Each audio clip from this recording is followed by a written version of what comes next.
મિત્રો, દુનિયામાં તમે ઘણી બધી મોંઘી મોંઘી વસ્તુઓ વિશે સાંભળ્યું હશે, જેમ કે મોંઘી કાર, મોંઘા મોબાઈલ, મોંઘા પર્સ. પણ આજે મારે તમને દુનિયાના સૌથી મોંઘા એક ફળ વિશે વાત કરવી છે, જેની કિંમત સાંભળીને થોડી વાર માટે તો એમ થઈ જાય કે ભાઈ આ ફળને ખાવાનું કે પછી શો કેસમાં સજાવવાનું.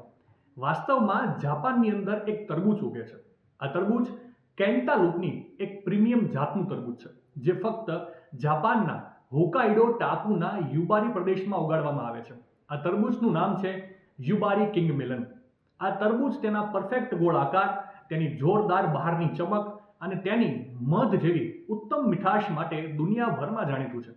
આ તરબૂચ વિશ્વના સૌથી મોંઘા ફળનું બિરુદ ધરાવે છે, કારણ કે તે ફક્ત યુબારી પ્રદેશમાં જ ઉગાડી શકાય છે, જ્યાંની માટી જ્વાળામુખી ખનિજોથી ભરપૂર છે. આ તરબૂચ ગ્રીન હાઉસમાં કાળજીપૂર્વક રીતે ઉગાડવામાં આવે છે અને ઘણીવાર તો એક તરબૂચમાં બધા જ પોષક તત્વો આવી જાય એટલા માટે પ્રતિ છોડ માત્ર એક જ તરબૂચ ઉગાડવામાં આવે છે. આ તરબૂચ દર વર્ષે ખૂબ જ ઓછી માત્રામાં ઉત્પન્ન થાય છે અને આ અછત વિશ્વભરમાં જિજ્ઞાસા અને માંગ સાથે મળીને ભાવમાં વધારો કરે છે. તમે માનશો નહીં, પણ આ દુનિયામાં આ તરબૂચની એક જોડી 3.3 મિલિયન રૂપિયામાં વેચાય છે.